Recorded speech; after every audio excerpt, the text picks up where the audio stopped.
huling araw ng pakarera dito sa MMTCI, Metro Manila Turf Club Inc. sa Malbartanawan City, Batangas, araw ng Linggo, September 15, 2024 at meron tayong matutunghayan ngayon na 7 no bearing no effect races para sa araw na to. At magsisimula ang unang karera ng alas 12:00 ng hapon.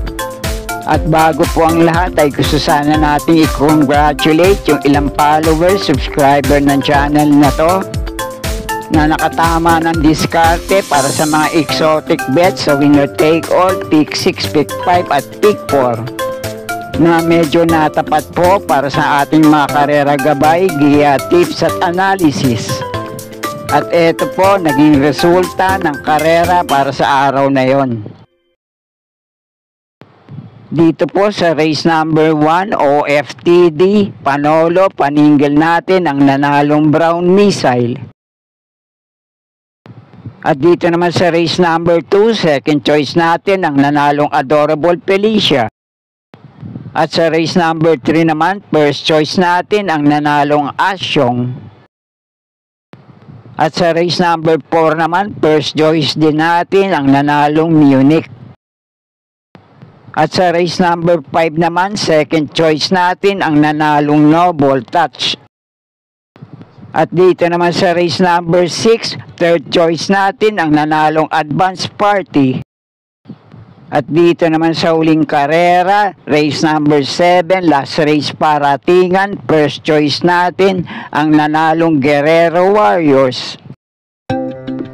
At ito naman po ang mga naging dividendo na winner take all, pick 6, pick 5 at pick 4 para sa pakarera ng Metro Turf ng araw ng Biyernes, September 13, 2024. Kaya maraming salamat po para sa lahat na nagtiwala at nakatama ng diskarte para sa araw na yon. Okay po, thank you. Dito na tayo sa race number 1, panimula na winner take all, races 1 to 7, 1,400 meters ang distansya rito na may 8 numero at 8 rin ang mga kalahok dito. Dito sa race na to, may ilang laban na rin sa ganitong distansya, yung ilang kalahok dito. Pero ang unang pili ko rito ngayon, medyo ang problema lang nito, yung salida sa gate dahil naninik ito sa aparato, nagkaroon ng bisyo, sana lang nakorek na ng koneksyon nito. Numero 2 na start. At ang panigundo ko naman dito, numero 7 Dollarama, na huling takbo sa parehong distansya, dumating ng pang-4 sa mataas na grupong Shining Thunder. At pwede nyo pa rin panama sa pagpipilian dito. May naging laban to. Nadikit lang nagkatalo sa meta. At ang nagugisa naging laban nila ay itong numero 8 I Love Mati. At tinalo niya lang ng kaprasong leg sa meta. Itong numero 1 Baling Rikit. At tinalo nila pareho sa datingan. Sa laban na yun ay itong numero 3 na Time for Music. At numero 4 Winsome Maxine. At sa mga naghahanap naman ng dihadong kalahok dito, pwede nyong panama itong parehong dihado, numero 5 Bini Bini at numero 6 na Red Hawk. Kaya muli, paprimera ko pa rin dito, numero 2 na Stark, panigundo ko naman itong numero 7 Dollarama, panersera ko rito, medyo dihado, numero 1 Baling Rigit, pwede nyo pa rin panama sa pagpipilian, itong isa sa malyalyamado rito, numero 8 I Love Mati. At kung kursyonado niya naman ang dihado pa nila dito, pwede itong numero 5 Bini Bini at numero 6 na Red Hawk. Kaya na pong bala para sa mga diskarte nyo rito. Okay po, thank you. At sa race number 2 naman, panimula ng pick 6, races 2 to 7, 1,400 meters ang distansya rito na may 7 numero, couple entry, ang numero 1 dito.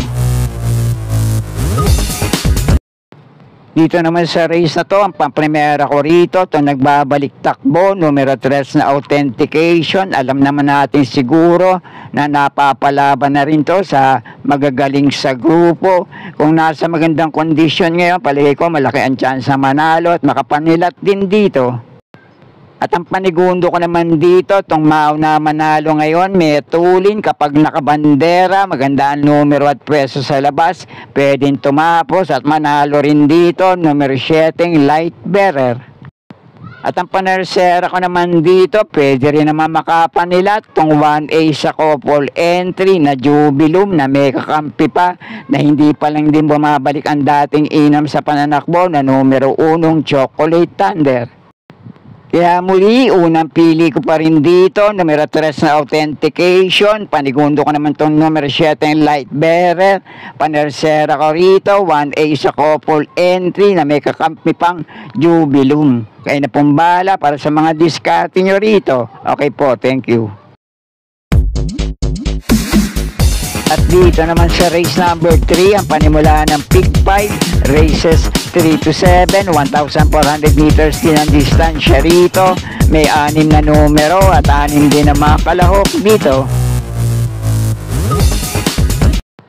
Dito naman sa race na to, ang pamprimera ko rito, numero 3 na Fortissimo, na may takbo to sa ganitong distansya. Pumeba na 1.26.4, si J.A. Gusian dati pa rin lumenda rito.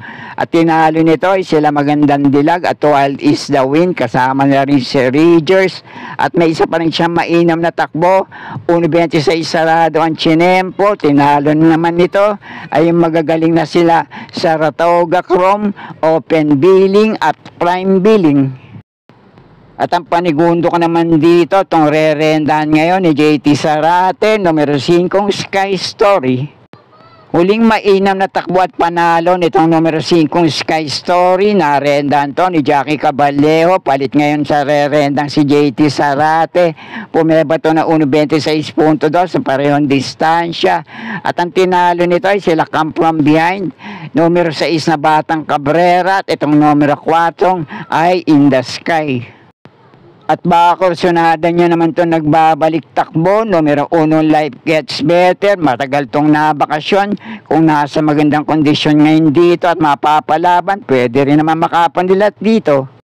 Kaya muli, pamprimera ka pa rin dito, numero 3 na Fortissimo, panigundo ko naman itong numero 5 Sky Story. At kung kursunada nyo naman ito nagbabalik takbo, numero 1 Life Gets Better, kaya na pong bala para sa mga diskarte nyo rito. Okay po, thank you. At sa race number 4 naman, panimula ng Pick 4, races 4 to 7, 1,400 meters ang distansya dito, na may 8 numero at 8 rin ang mga kalahok dito. Dito naman sa race na to, isang magandang laban para sa araw na to, para dito sa 8 kalahok dito. Pero yung 5 kalahok dito na pinagpipilian kong panama sa aking mga diskarte, itong nagbabalik takbo, numero 2 na Tulak ng Bibig. Itong maiinan din yung huling takbo sa parehong distansya, numero 3 na Mr. Aldrich. Itong mauna manalo ngayon, Metulin, numero 4 Days Ex Machina. Itong Metulin, pwede rin iabang na numero 5 Etnad. At itong nagbabalik takbo, numero 6 na Go Gigo. Pero ang pamprimera ko ngayon dito, numero 5 Etnad, panigundo ko naman itong numero 4 Days Ex Machina, panersera ko rito, numero 3 na Mr. Aldrich. Pwede nyo pa rin panama sa pagpipilian, depende na lang sa kondisyon, dahil pareho itong nagbabalik takbo, numero 2 na Tulak ng Bibig, at numero 6 na Go Gigo, kaya na pong bala para sa mga diskarte nyo rito. Okay po, thank you. At nasa race number 5 na tayo, 1,400 meters ang distansya rito, na may 6 na numero, couple entry, ang numero 5 dito.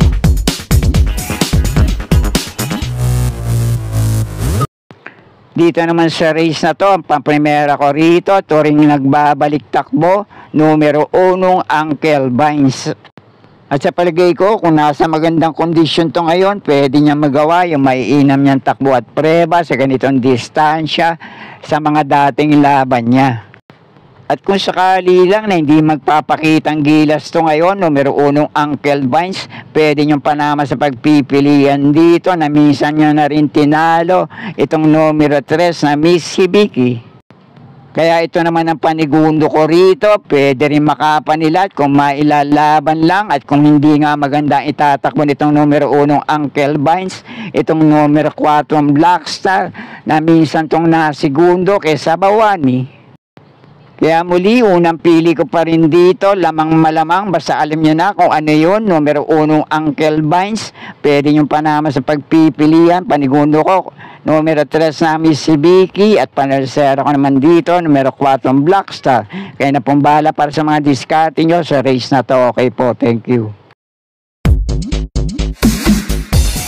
At dito na tayo sa race number 6. Penultimate race, 1,400 meters ang distansya rito na may 8 numero at 8 rin na mga kalahok dito.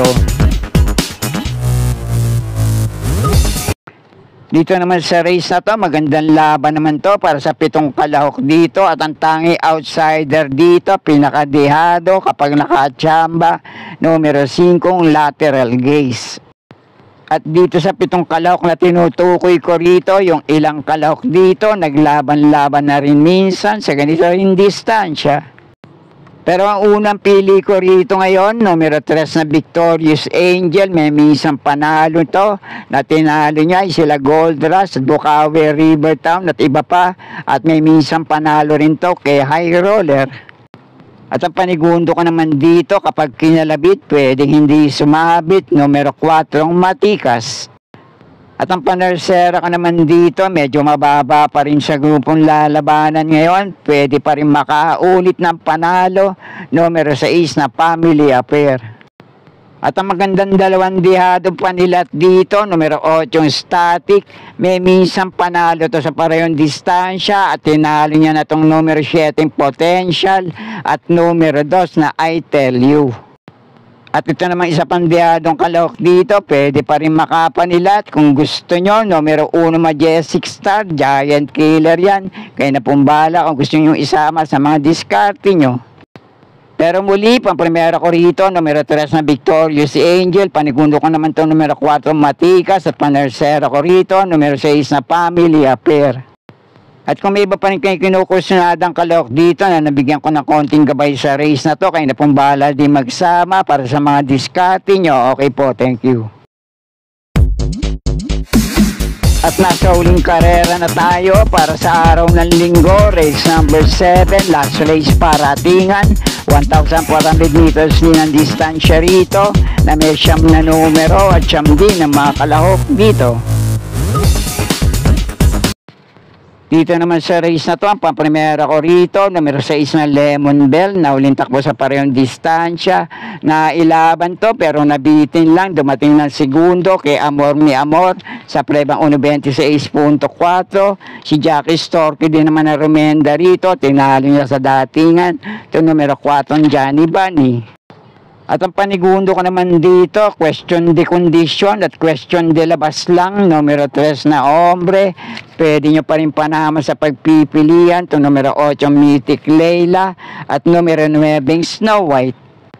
Okay, kayo na pong bahala para sa mga diskarte nyo rito at sana'y muling matapat sa tama at yung mga pili at kursunada para sa araw ng linggo. Good luck po sa inyo lahat, happy racing at maraming salamat po.